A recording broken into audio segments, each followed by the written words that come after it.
Babam elini çekti tamam maraklıydı günkü sınıf. Benden felaket ve uzaktın hanım sana. Babam elini çekti tamam maraklıydı günkü sınıf. Benden felaket ve uzaktın hanım sana.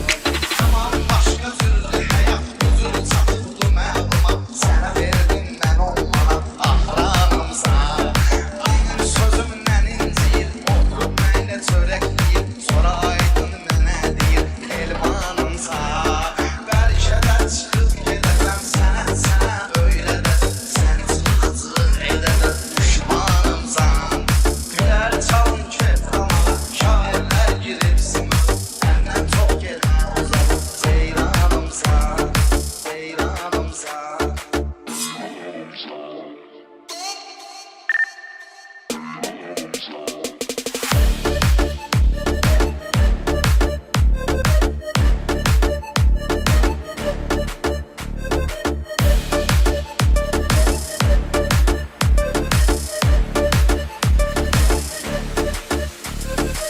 Söylemeyi uzatmışam, yakışı fikir yaratmışam. Sen tatlıya su katmışam, ayranımsa.